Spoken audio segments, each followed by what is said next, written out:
Brought to you by Matheson's Mini Helmets.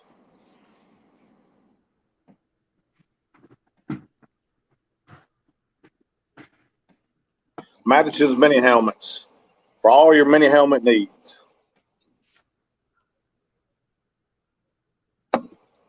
All right, guys, another Friday night, man, here in Northwest Georgia. Pretty exciting, like always. I was up at Bowden Christian Heritage tonight, and on my way home, I was thinking, 2022 has got to be the most upsets we've seen, man, any season. Crazy. I mean, it seems like every Friday night we get an upset, or two or three. I guess our upset team of the night tonight, Pickens County. Pickens County beat. Let me plug this computer in here so I'll be ready to go. Pickens County beat Gilmer tonight, man. 16-point underdogs. Jeez. You guys want to talk while I pull it? I'll try to. Yeah. A big one tonight for Fannin County, putting up 68 points on North Murray in a region win. Huge, and kind of jumbles that region even more up.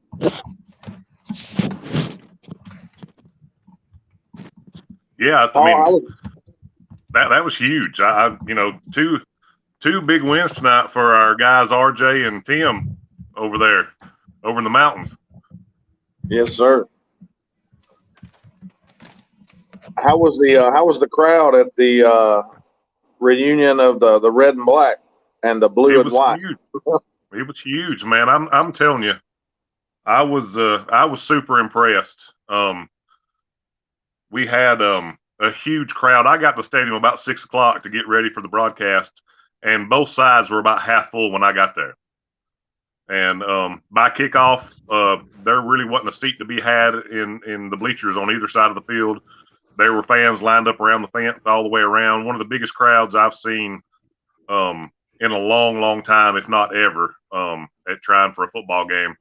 I would say at least dating back to when they started doing those scrimmage games about 10 or 12 years ago. And just a great atmosphere. They had a bunch of the old guys that played back in the 50s and 60s and 70s from both teams come out on the field before the game. They announced their names and some of their, I guess, accolades from back in the day when they played. And then those guys all shook hands before the game, which I thought was a really cool gesture. And then the game happened. The game, unfortunately wasn't really close. But as far as sportsmanship, the fans being really supportive of both teams, but both sides just extremely positive, and players helping each other up, patting each other on the back of the helmet. I mean, just the game went off without a hitch, without any problems, and I was glad to see that. Yeah, I was telling Ben before we came home. Oh, go ahead, Ben.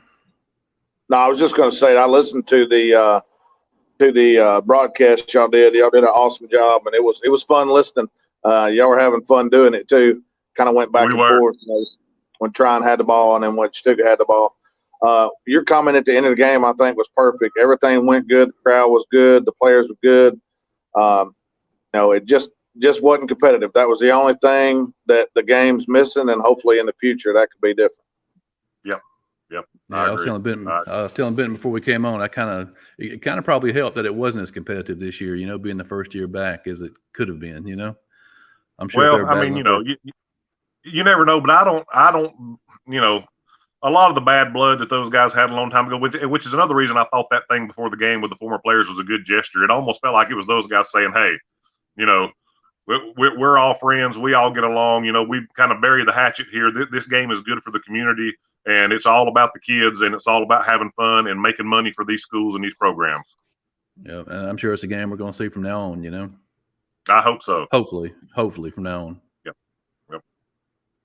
Now, as far as the game itself, Tryon came out. They looked good on both sides of the ball. Tryon's offense put together some long, sustained drives, a couple big plays, and the Tryon defense the Indians just couldn't get rolling. They couldn't get any consistency.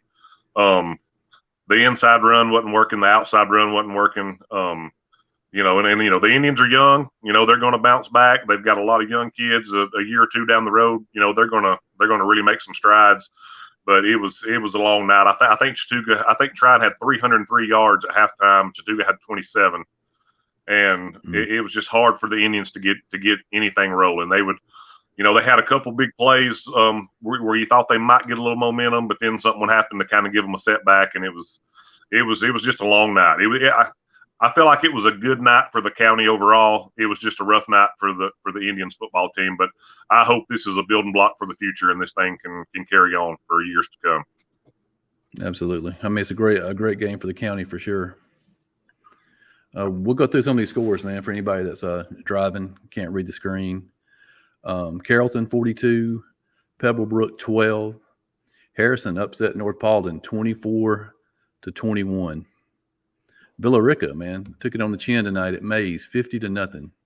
Oh wow. Cartersville survived Hiram 37-26. Man, the Hornets tried to pull another one tonight. Dalton 3-0 in Region 7-5A, 31-28 over Cass. Calhoun 49-0 over Woodland. Pickens, our upset of the night, over Gilmer 27-10. Fannin County 68, North Murray 42. And that's not a basketball score. Yeah. Model 34, Haralson County 3. Rockmart 49-0 over Murray County. Bowden 42-21 over Christian Heritage. Lamar County 52-6 over Temple. Game we were talking about, Trine 42-0 over Chattooga. Dade County 44, Coosa 14, and Darlington 34-14 over Pepperell. You guys, been talking about 7A with Trine and Darlington both pulling the win tonight. It looks like we're headed towards that Week 10 final. Darlington Trine for the 1-2 spot. Pepperell and Dade for the 3-4. I think. Go ahead, Ben. I was just going to say I've watched a good bit of both of those teams, and I've been on Darlington's side most of the year, but right now I'm kind of teetering. I'm not sure. It just depends on who shows up, and even though Trine was pretty dominant tonight, they were kind of bit by the penalty bug there early, and they overcame. You can't do that against good teams, but. I think it's going to be a very interesting game. I plan on being there on the last week of the season. Is it is it at Trine or is it at Darlington? Darlington. At Darlington. Yeah, I think the same thing, kind of, Benton. I think that most people probably believe that it's going to come down to Darlington and Trine. I think Pepperell, I know they kept it real close with Darlington there for about the first 2.5 quarters or so. I think Pepperell was tired of hearing a lot about how Darlington had it wrapped up, and maybe even that, that Trine might have the second spot wrapped up. And there's a lot of buzz this week from the Pepperell side of, how they were going to come out and play, and they did come out and play hard. But I think they were playing on emotion and kind of fired up early, and a lot of times that only lasts so long. And so I still think that Trine Pepperell game here in a couple weeks is going to be this next week, next Friday night. I still think that's going to be a big game, and I also think a lot of that's going to hinge on how does Pepperell take this loss tonight. Do they take this loss hard and kind of throw in the towel a little bit, or do they bounce back strong and kind of come back next week after Trine? And I think if Pepperell bounces back and they show up and play an A game, I think you're looking at a real good football game next Friday night between Trine and Pepperell. Yeah, absolutely. Got a viewer comment here. This is a game I was at tonight. Christian Heritage and Bowden. Christian Heritage, Bowden. Bowden was strong on the lines and fast at quarterback and running back. 11-2 and 24 for Bowden were dudes.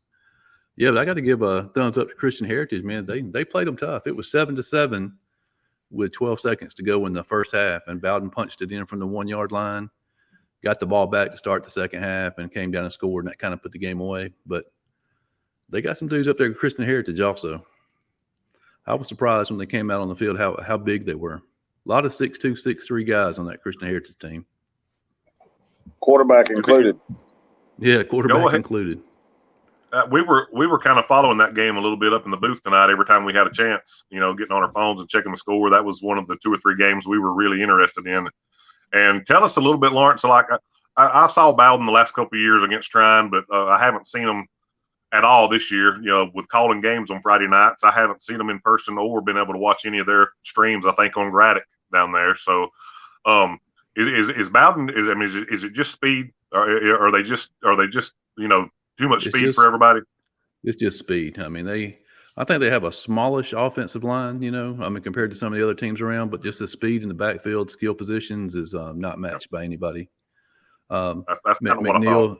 Yeah, McNeil, the quarterback, he can move around in the pocket and he'll break and run and take off. He had a 61-yard touchdown run tonight. TJ Harbison, who played at Villarica last year, he's their running back. Tough dude, 6'1", about 190. Tough to bring down, but yeah, Christian Heritage came out with a great game plan. It's a game plan you need if you're going to beat them, is have 12, 13 play drives, keep the ball away from them, because you can't stop them on offense. Yeah, they're going to score on you. Is the freshman running back they had last year? Is he still there? What's his deal? He's still there, but he didn't carry the ball at all tonight. I don't know if they moved into a different position. Now that they have Harbison. Let's see what we got here. Yeah, Christian Heritage, big team, not a lot of depth.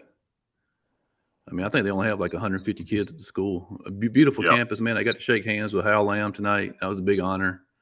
If you know anything about high school football in Northwest Georgia, that's the man, Yeah. Scrapper Sewell, man, credit to Pickens County, man, for playing the best overall game tonight. Gilmer was flat from the start and never got the big runs we're known for. The one thing I can say about Pickens County, man, is the 2 wins they have this year, they were both 16.5-point underdogs. So I guess they have to be 16-point underdogs to pull the win. Maybe they like that kind of underdog role, I guess. Maybe. Yeah. I know RJ and those guys are happy up there. And then what about the Fannin County Rebels up there? Man, to me, that was the most surprising game that I saw tonight, when I was checking the scores, because, I saw Fannin County live last Friday night, and I thought there was no way they could score with North Murray, man, because, the offense looked bad last Friday night. So hats off to Chad Cheatham, Coach Cheatham, Fannin County players, man. They came out this week and scored 42 in the first half on North Murray, 68 for the game. Like I said, in the game last week versus Model, they didn't even cross the 50-yard line but one time. That's wild to me, and I don't mean this negative at all towards Fannin County or Coach Cheatham or our buddy Tim or anything, but Fannin's just hard to figure out this year. Like, you don't know you don't know what they're going to show up with. There's been a couple games this year they struggled to move the ball and score points, and then they show up tonight and score 68. Is that what was it? 68 was the final? 68. Wow. 68. Yeah.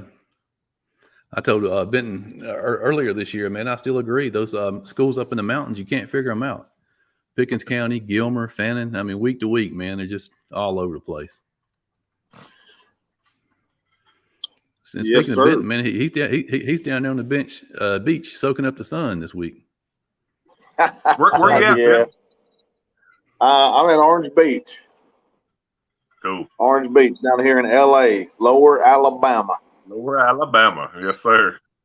He's I'm just a jump from the Floribama, the mullet toss. He's getting ready to celebrate that big win tomorrow.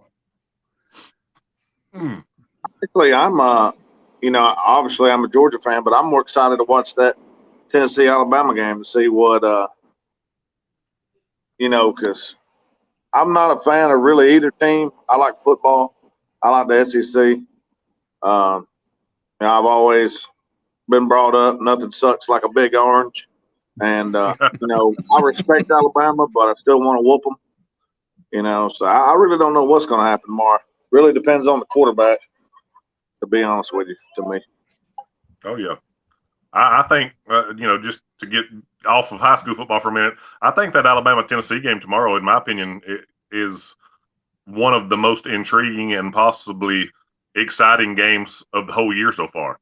I think Tennessee's for real. That offense is definitely for real. You don't know what the Alabama quarterback situation is going to be. I'm sure Bryce Young is not going to be 100%, even if he does play.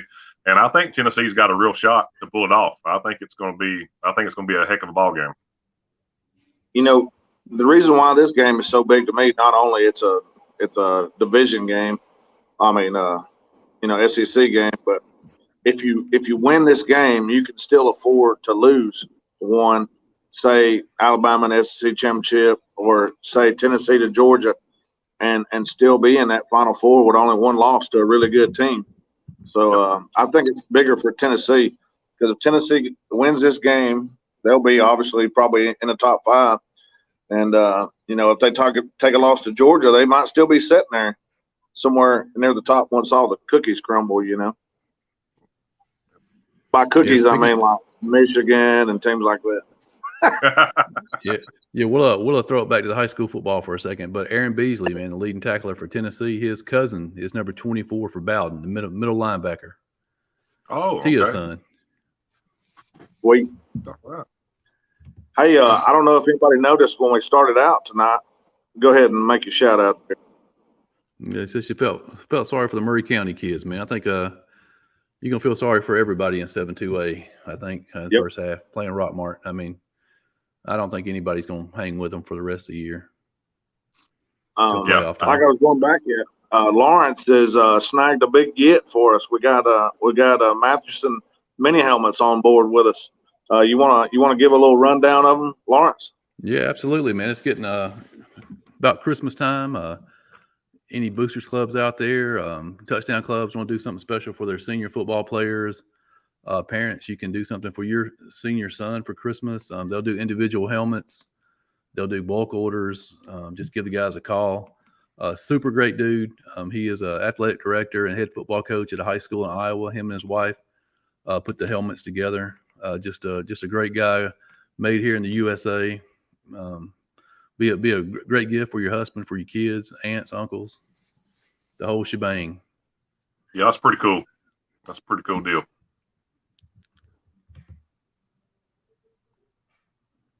Nick says, you men feel that you're going to see a different Alabama team versus Tennessee tomorrow because of all the negative talk. I just think we're going to see a well of a ball game. Absolutely. I tell you who I want to talk about. I'd like to talk real quick, if you guys don't mind. I know they ended up not pulling out their second upset in a row tonight, but Hiram, those guys pulled off a big upset last week. They were in the game all night long tonight with Cartersville. I mean, they're a legit football program. I mean, in you guys' mind, are they going to be, are they a playoff team in that region? Well, it actually comes down to they have to beat Cass. It's going to come down to them or Cass. Head to head. Cass for the 4. Yep. If they had beat Cartersville tonight, they probably would have won the 7-5A championship because they would have been 4-1. But now they're fighting for their lives, man. Cass and Dalton had a pretty close battle tonight too, correct? Yeah, Dalton won 31-28. Dalton's 3-0 in 7-5A. They got Cartersville and Calhoun coming up. I mean, so it's in their hands, Yeah. They could finish anywhere from first to third. And Dalton, I think I heard you say the other night, Dalton actually already has a victory over Hiram. Is that right? Mm-hmm. Yep, Dalton's beaten Hiram and Cass. Okay. So Dalton's for sure the third. Yep. Anywhere from 1 to 3. If there's anybody from 7-2A on here that knows the tiebreaker, because I have a feeling we're going to wind up with Rockmart 1 and possibly a tiebreaker for 2 through 4 if North Murray beats Model. Now, if Model beats North Murray, then it's set in stone. But if North Murray beats Model, then North Murray, Fannin, and Model all tie.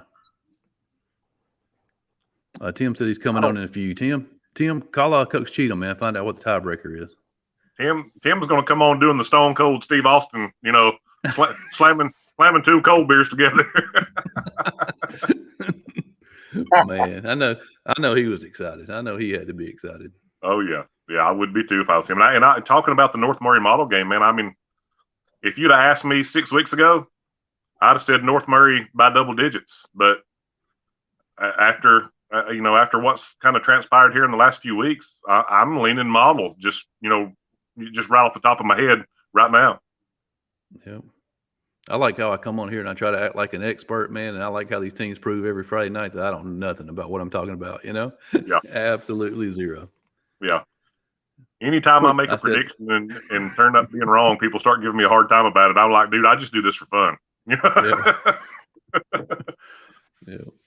Yeah, I said the other night on our Pick'em show that I had my hand over the Fannin County upset button. If it had been a couple of weeks ago, I probably would have hit it. But after seeing Fannin County last Friday, there's no way I could pick them. And they come out tonight and just go crazy. Upset pick of the week.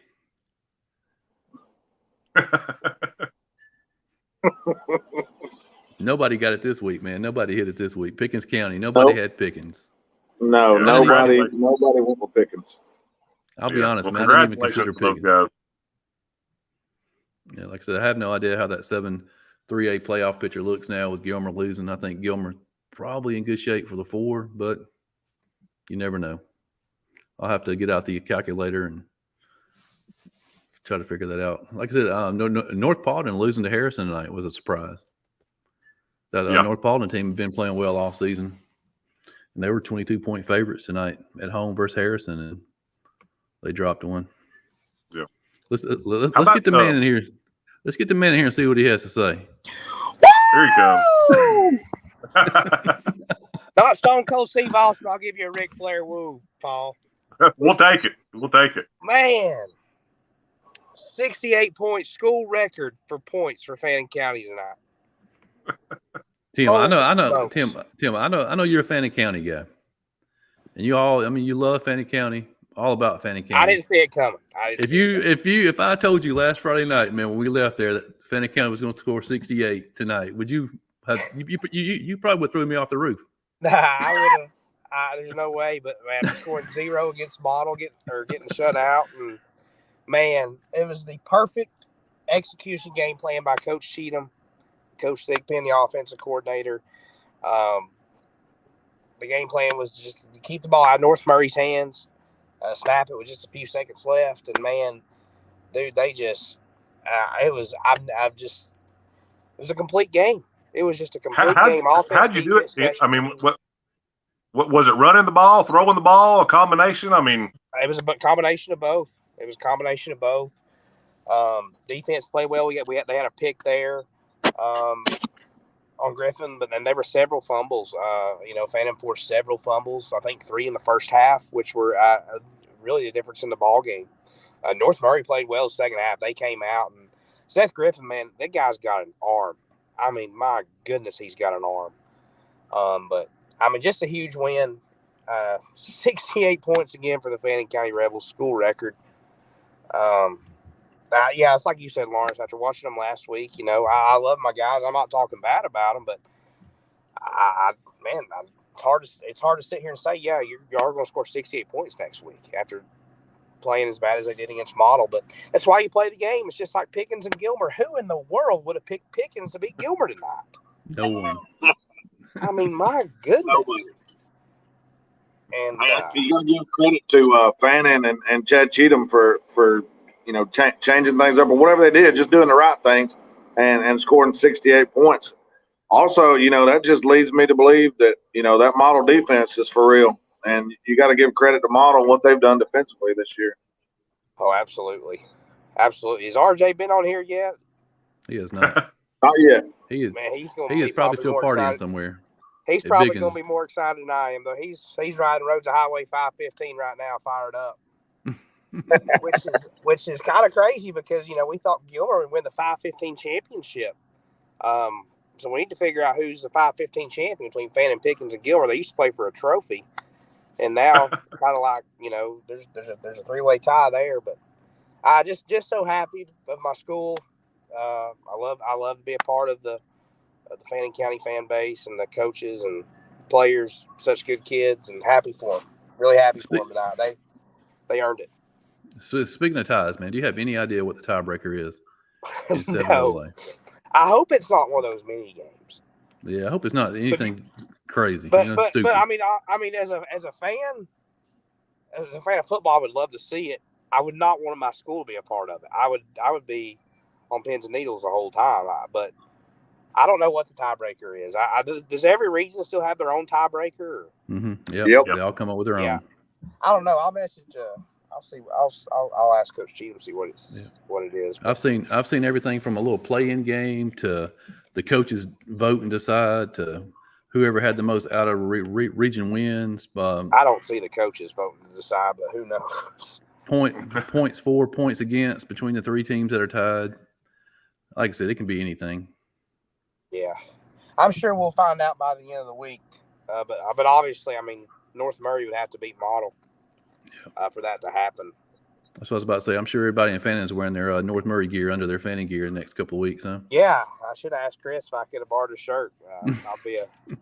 It's good to see Chris for the game too. I didn't get to see him after the game, but good win for Fannin County. And dude, North Murray's a good football team. They really are. They just they came up short tonight, and they're still a good football team. That offense is just scary, guys. I mean, they scored 42 points in the second half.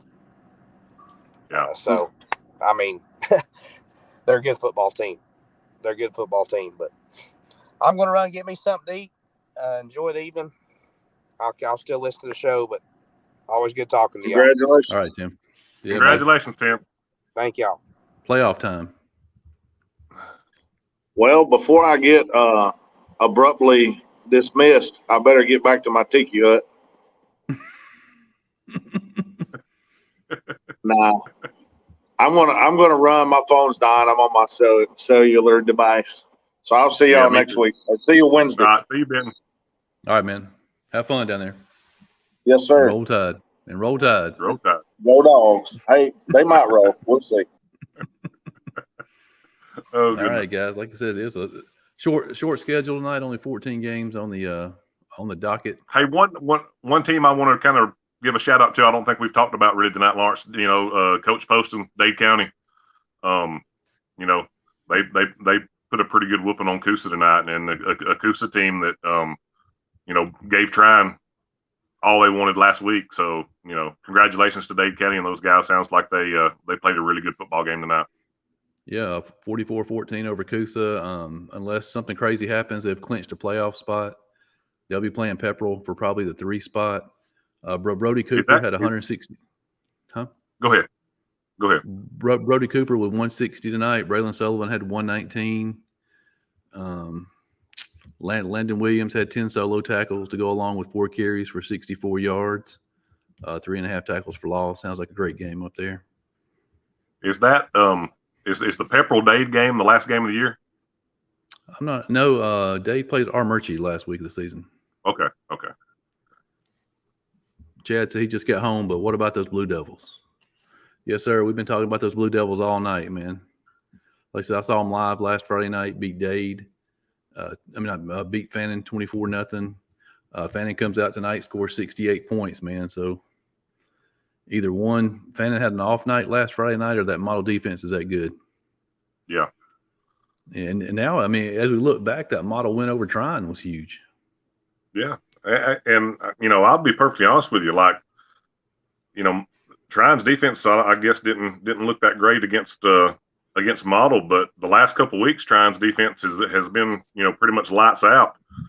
And you know, one thing that makes me enjoy following this stuff, Lawrence, is that you just don't ever know. You know, I mean, you don't ever know. What 1 week might have absolutely no bearing at all on what happens when a team shows up the next week. Right. Well, all right, man. I think we're going to cut it short tonight. Like I said, we only had 14 games tonight. He says the season turned, man, after the Trine game. The kids got it, and they have gotten it for sure. They got a game coming up with North Murray. If they can win that one, home playoff game for the Blue Devils. Yeah. And that's huge, man, for a team that, I mean, people didn't even think would make the playoffs before the season started. Yeah. Well, all right, Paul, get some sleep and enjoy that game tomorrow, man. Yes, sir. Looking forward to it, Lawrence. Have a good evening and a good weekend, and we'll talk to you soon, bud. Yes, sir. Roll Tide. Roll Tide.